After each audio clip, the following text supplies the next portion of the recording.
an unusual sitting video I'm doing this time.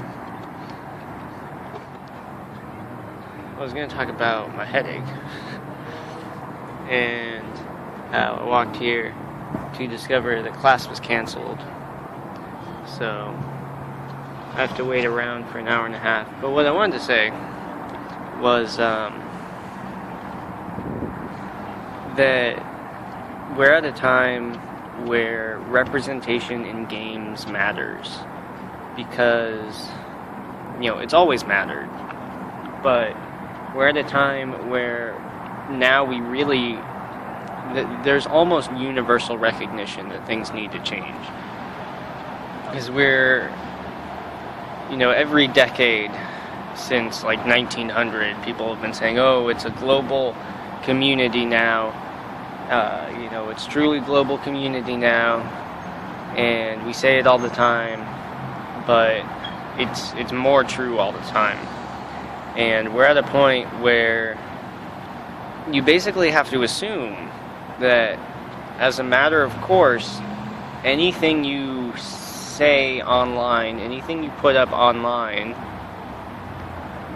will be, in all likelihood, viewed by a wide range of people from different backgrounds and who look differently and have different experiences and different things true about them. So whether you're making games or videos or comics or movies or anything, what you're doing is for an increasingly diverse audience. And if you refuse to reflect that reality and that diversity of life on Earth, then you're gonna look like you're living in a bizarre, racist fantasy world. And it already looks bad if you make these weird 100% white communities or like 98% white communities in your fictional worlds. That already looks fucking strange, but it's only going to look more strange as time goes on. And, and the same thing is true with gender as well. Although we're somehow only now getting around to this discussion in video games, where this discussion has been happening in movies and TV for years and decades and such. And there's so many video gamers, male gamers out there who say, we need to hold games to a higher standard. We need to treat this like a real art form.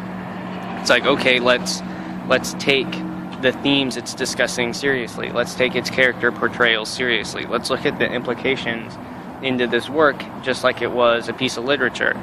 And when we discover a lot of ugly things about our culture and about our own behavior and about our own assumptions about other people, when we discover those things, we can't just say, oh, well, they're just video games, let's stop looking. It's like, no, this is just another manifestation of a culture that we need to change.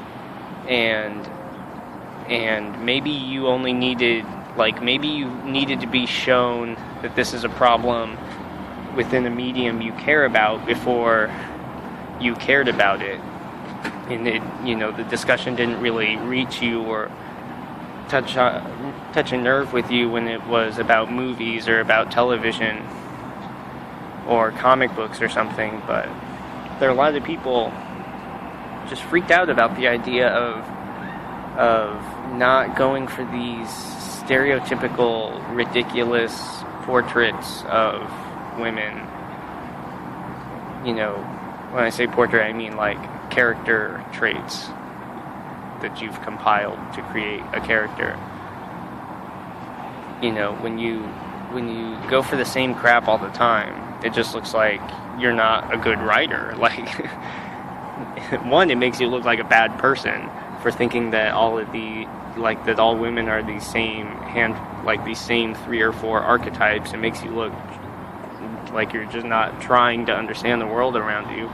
But then it also makes you look very uncreative, that you think that these 3 or 4 characters are the only things that you can write, or the only things that people will accept, or the only things that are realistic, or whatever.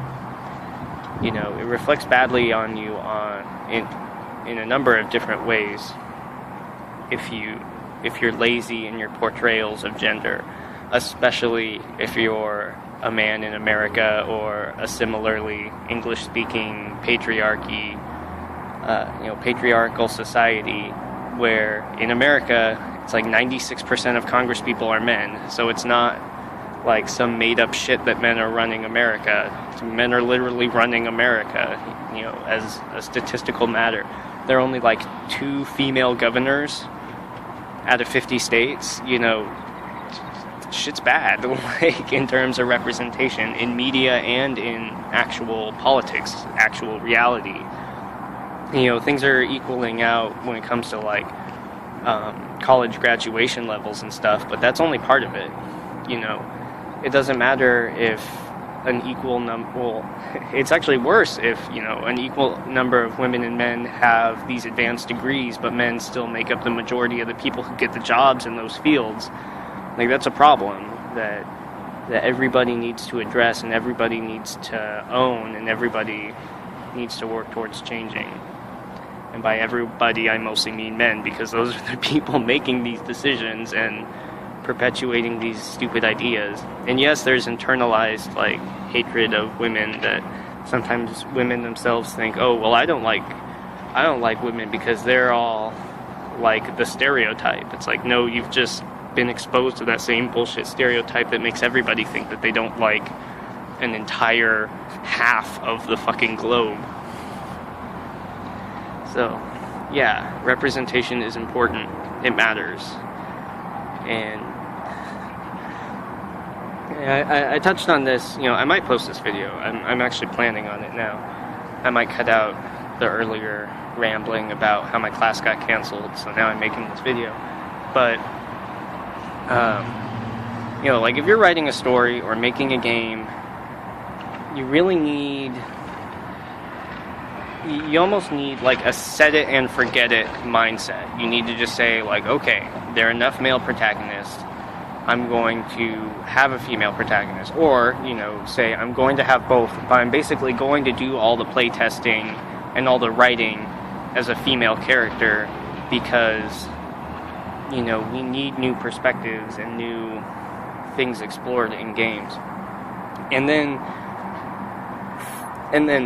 once you establish that, the very least you can do is just don't remember that you're writing a female character. Just write them as a player. Just write them as a character. Just write them as a person reacting to situations. And you will be much better off than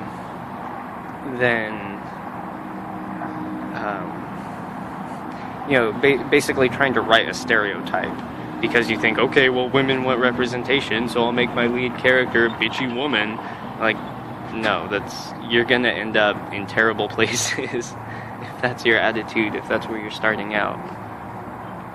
So, yeah, think of people as people primarily when you're writing at all times. Like, when you're writing, even when you're writing aliens, like literal things from space, you have to think of them as people first, and then anything else kind of secondarily as something that informs their experience and or alters how others interact with them, but it doesn't fundamentally change their ability to understand reality, and it doesn't like make them just always wrong or always illogical or something. That's like, it's just such lazy writing, and it never looks good. It really doesn't. Whether you anytime you're writing for a group that you are not a part of, you have to imagine yourself as part of that experience and in as realistic a way as you can. I can try to come up with an example like, well, what if people were saying something about white people, or what if people were saying something about men? It's like, well, there's nothing analogous to that, because white people and white men and men have been in charge of most things for most of time. So, saying something saying something against men as a group, and looking at their behavior as trends over time. I know all men are individuals and we must be discussed as individuals because we're all unique, but no,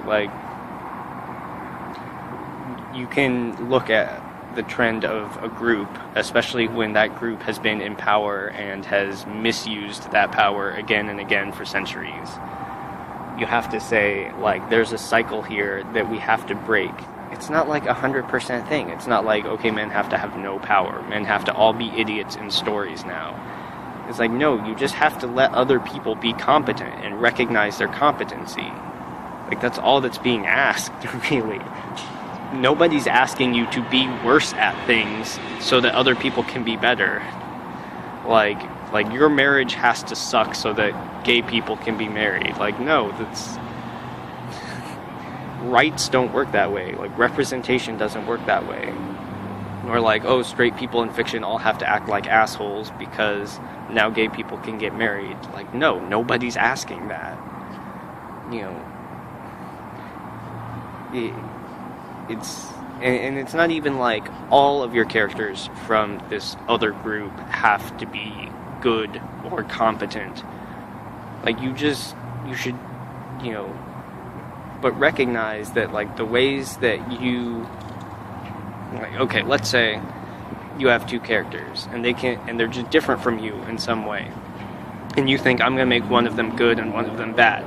That's a good approach because you're not saying, here's the one stand-in that your group gets, and they're like this, and they're a jerk, so everybody's going to assume that this group represents jerky people, or that these signifiers of this group mean that everybody part of that group is a jerk.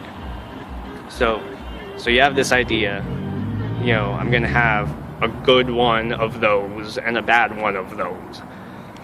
You still risk falling into stereotypes when you do that, because almost every group has their exceptional ones stereotypes and their just common bad ones stereotypes, and you have to watch that you're not falling into those stereotypes no matter what they are. If you're having a good gay and a bad gay, or anything, a good woman and a bad woman, you still have to watch that your bad woman isn't just constantly nagging and jealous and shallow, and just go with that stereotype right off the bat, because then even if you have that good woman in there,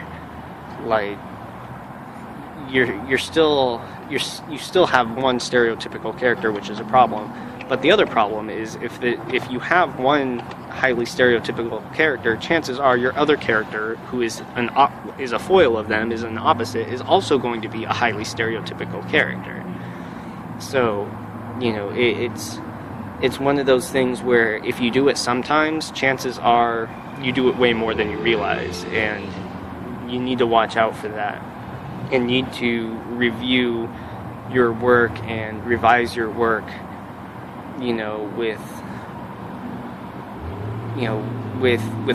with positive role models in mind, even if you're making a negative character. You can't make anybody all negative, but then you also can't make anyone all positive. So, you can add things from personal experience, which would probably be best, instead of drawing from the collective kind of sexist culture. Draw from something in your own life, like an interaction or an argument, you had with your parents or a close friend or something. But, even that, you might reveal yourself to be worse than the person you're criticizing. So, in conclusion, I guess, take it seriously. Take representation seriously. Don't just dismiss it because your group has been represented in a lot of positive ways and you feel like it's not that big of a deal. What are you guys complaining about? Like, if you were part of a group that constantly was portrayed negatively in, like, almost everything you see, like 70 to 80% of the stuff you see, even just, like, half the stuff you see, if you're just almost by default portrayed in a negative and incompetent way, you would be pissed. Like, you almost wouldn't even want to view art or play games or watch movies. You'd just be like, no, they're just gonna be fucking insulting to me, and fuck you, I'm not gonna watch it. I'm not gonna give you my time or money. And, you know, do you really want to alienate people like that just because you couldn't be bothered to eliminate offensive stereotypes and simple, ridiculous characters from your story? You really want to piss people off and make them feel that kind of, like, pain and, you know, just, you really want to act like you're that much better than people just because they're part of another group. Like, even if it's a group you don't really agree with, you know, people don't do most things just to be a pain in the ass. Like, it's really, you know, assume that people are sincere and they're just trying to do their fucking best to put up with shit. And yeah, don't treat whole other groups like assholes, and don't try to half-ass represent them in a positive way, because that will come across almost more insulting. Try to be as realistic as possible and forget things you've learned from media about groups, and try to learn things from the groups themselves in a diverse way, and not just go like, oh, look, oh, I found 3 assholes, I'm going to assume they're all assholes and keep treating them all like assholes. Don't do that, because you won't grow, your work won't get better, and the world's definitely not going to get better if you are in it having that attitude towards art and daily life in general. Yeah. Peace.